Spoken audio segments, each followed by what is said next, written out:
This week, around 370 million people in the 27 countries of the EU will be voting in the European Parliament elections.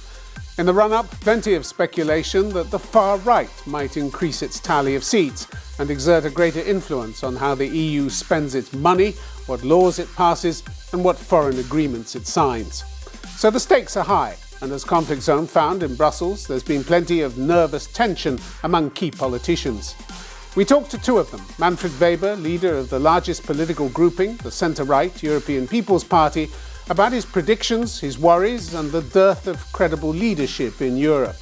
But first, Vera Jourova, Vice President of the European Commission and Commissioner for Values and Transparency. How crucial are the coming European elections to democracy in Europe? I have to tell you that these elections will have a decisive power for the future years and the way we live, defend, make business in Europe. And so these elections are very crucial, and these elections are necessary to protect. If the far right gets a big boost in the June elections, as some are predicting, what are the dangers for the EU, for democracy? I think that if not only the far right, but the political powers, including the new members of the parliament, will destroy the unity of the European Union. And unity for me doesn't mean that you have to agree with everything, but the unity on substantial, existentially important things, then the EU will weaken. I think there will be more pressure on the national interests, more pressure on, also in my agenda, on the EU stop interfering into the sovereign states without paying attention to the fact that all the member states subscribe to the Lisbon Treaty, for instance, with the commitment to respectfully the rule of law.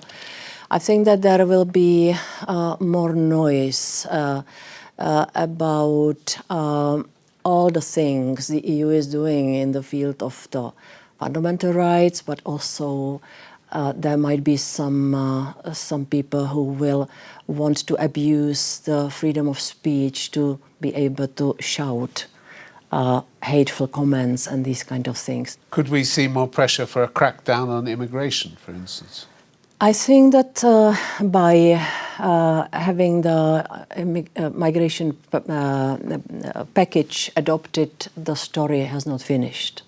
And I think that this will be one of the things which the far right will want to open again. And more pro-Moscow policies? Less support for Ukraine? Might be the case, yes. Up to now, on Ukraine, I am not happy at all, because I think Ukraine needs more weapons and more ammunition and so on. But on the other hand, I am satisfied by the reaction of the West on the Russian aggression. And you can imagine I am a Czech citizen, so there are some historical lessons in Czechia we took over the last century, that appeasement does not work. And that's why I am so glad that we are supporting Ukraine in spite of the big pressure from Moscow and Kremlin and its propaganda that we should stop the support to Ukraine. Europe is supporting Ukraine, but it's not enough, is it? Not enough in the military sense. But that's all that counts at the end of the day. If they don't have sovereignty over their own territory, they don't have a country, do they?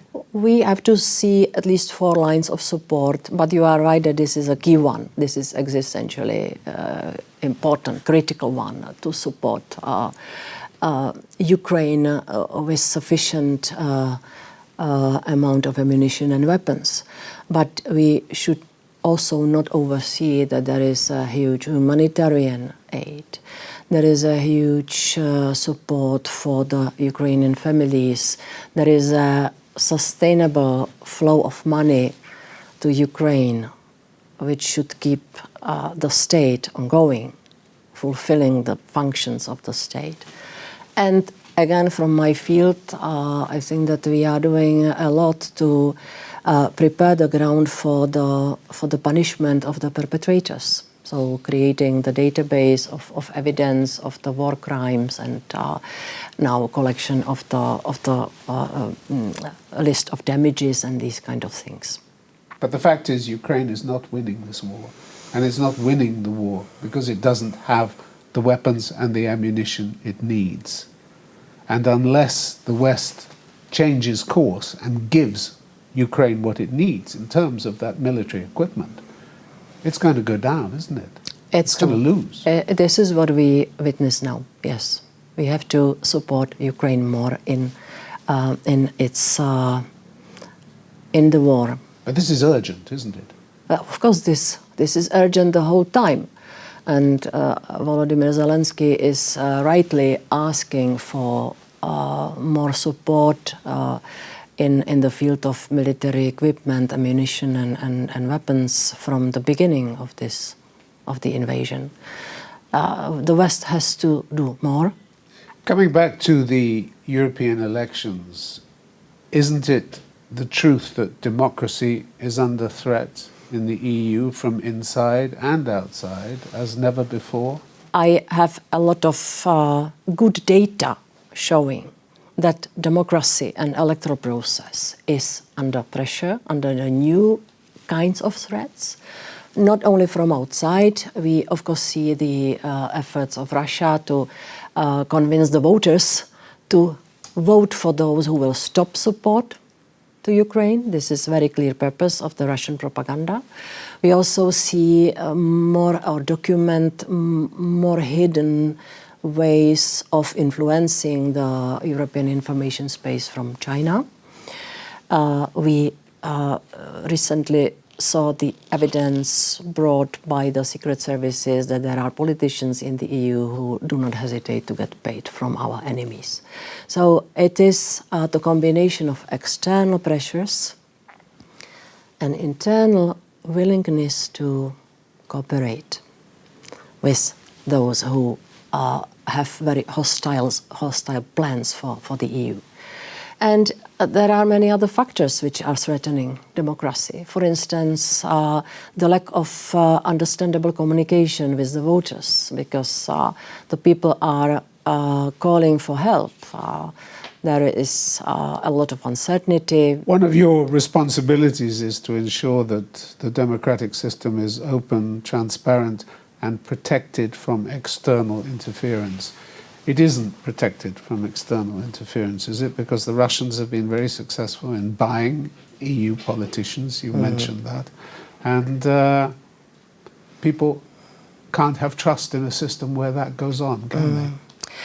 I would warn against the efforts to absolutely protect our information space. We should also maintain some trust in people that they will be able to apply the critical thinking and but if they don't know which of your politicians has been bought by Russia, how can they have trust? Of course, such scandal or such disclosures are not helping, but at the same time we are doing our best to increase the level of protection of our information space in the sense of fact-checking and supporting the independent media who should be able to deliver to the people evidence-based truth. And I think that this is the only way how to defend our information space. You have autocrats and you have far-right governments and far-right parties that are well established in Europe now. In France and Germany, they are the number 2 political forces. Italy has a far-right prime minister. Slovakia has a far-right prime minister. Hungary's far-right is entrenched and powerful. They're already in power, aren't they? They are already in power, yes. Does that frighten you? It does, because I see a lot of lying in their campaigns and in their promises. So what's frightening me is that we didn't do enough to offer the people the alternative. And I think that this has to be maintained, the free choice, for the citizens, but at the same time, and I will repeat it for the third time, we should be able to explain to people what comes next. I see in politics a lot of discussions about what happened in the past, analyzing of what we did good, our successes. I don't see enough care about the worries of the people who really want to know what will happen next month, next year, or in 10 years' time. This is what I hear from the young people. When I'm traveling now from country to country, I also have, fortunately, a lot of opportunities to discuss with the young people. They want to know, but also they want to say what the future of Europe should be. And this is my antidote of the fear of the rise of far right, that there is a hope that maybe the new generation of voters will say no to it.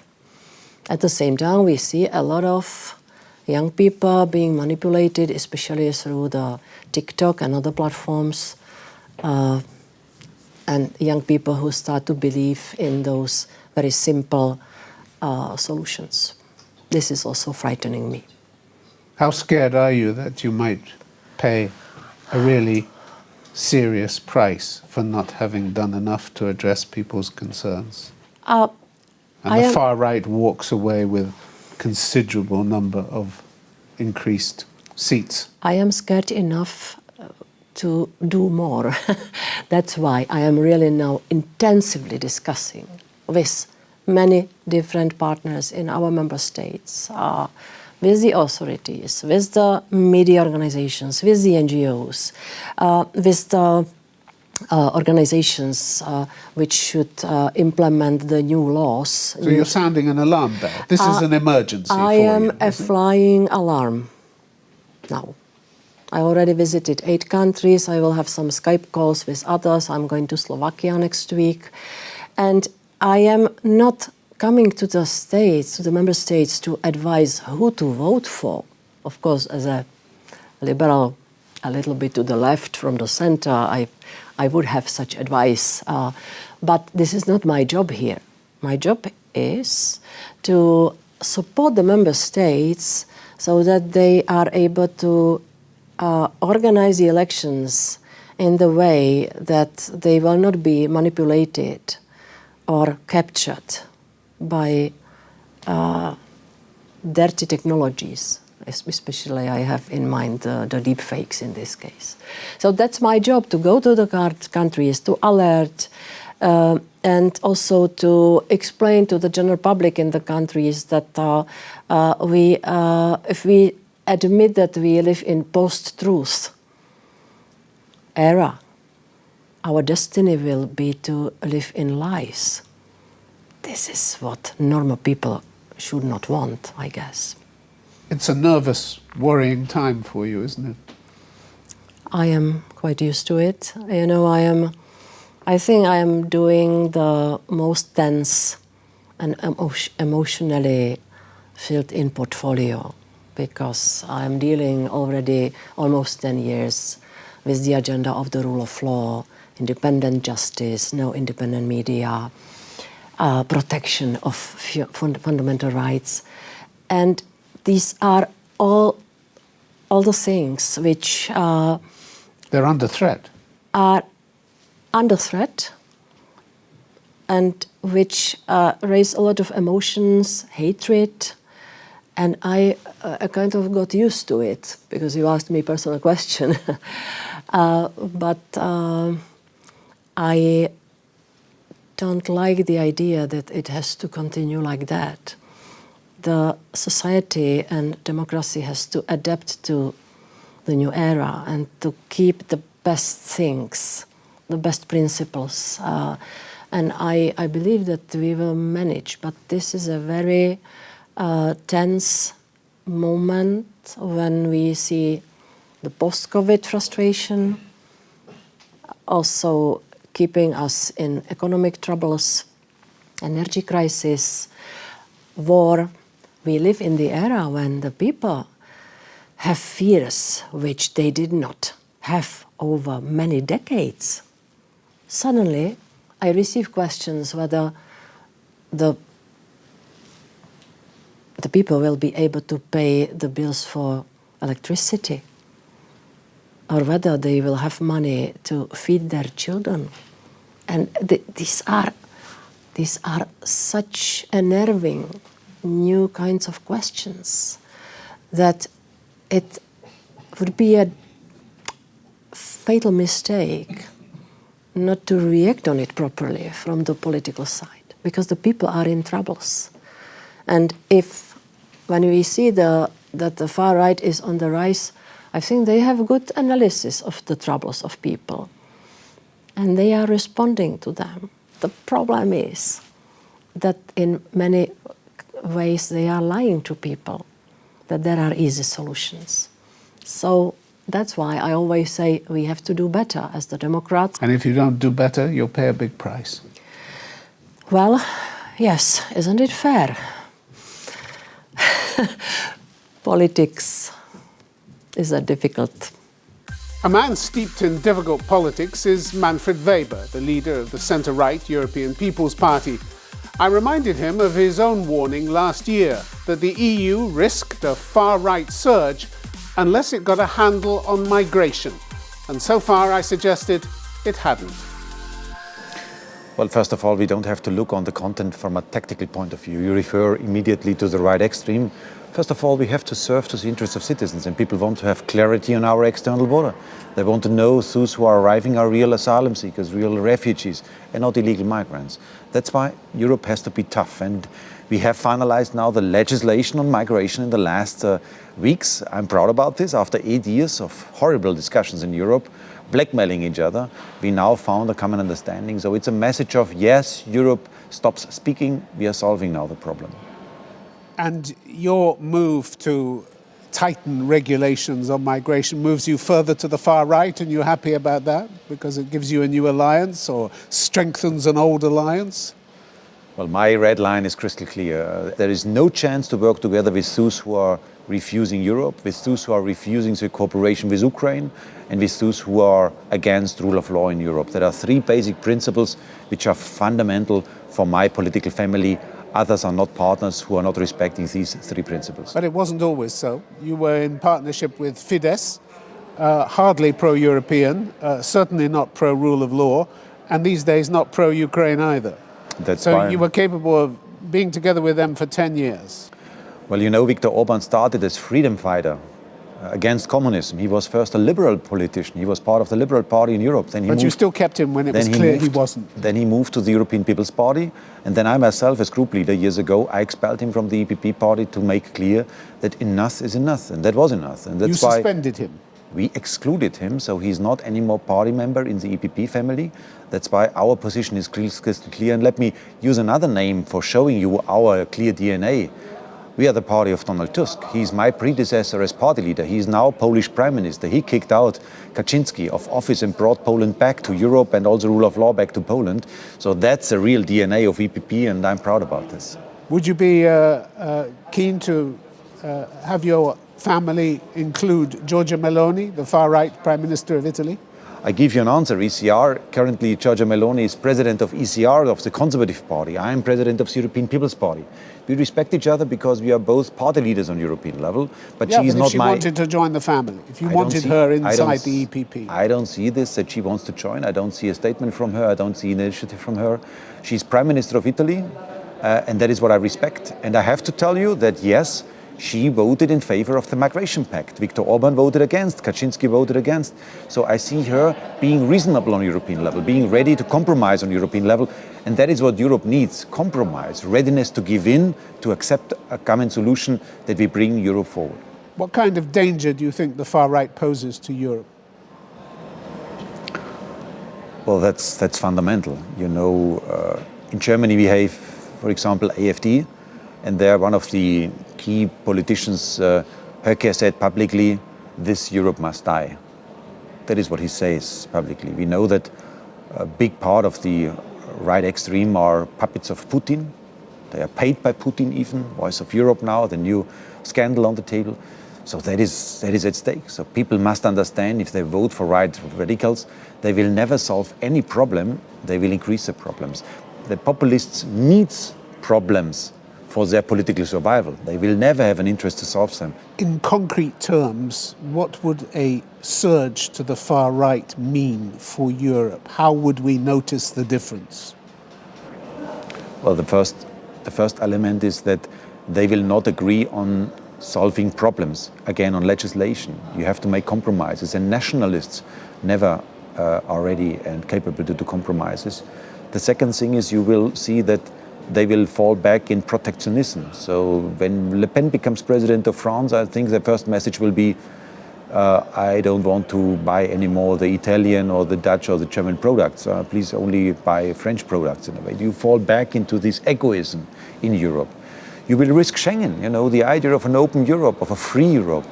And far-right success means that we are risking to lose the support, the will to support our Ukrainian friends in this fight for freedom and for democracy. That's why it's historic, such a decision. I'm of the opinion that if Ukraine falls, then Putin will continue. The next target is then part of the European Union with hybrid war attacks. And that's why we have to do our best to stabilize Ukraine and to give them full support for winning the war. And with right extreme, they will lose. That's clear. There's a reason why people might turn to the right, isn't there? There's widespread discontent in Europe with politics and outcomes, not just migration. A report to the EU Commission in February talked about a broad geography of discontent. Declining regions, many small cities, towns and rural areas have a sense of despair, not just limited to economic hardship, but also to a feeling of being politically disenfranchised, socially alienated. You have sympathy with them? Absolutely. I'm from a rural area. I fought 1 year ago against the nature restoration law and against some regulations against our farmers, because they said enough is enough. We cannot swallow it anymore. What you are producing as bureaucracy, as burden for our daily business. And they are turning to the far right. We win them back with our approach that we give them a voice. I was attacked. They need more than a voice, don't they?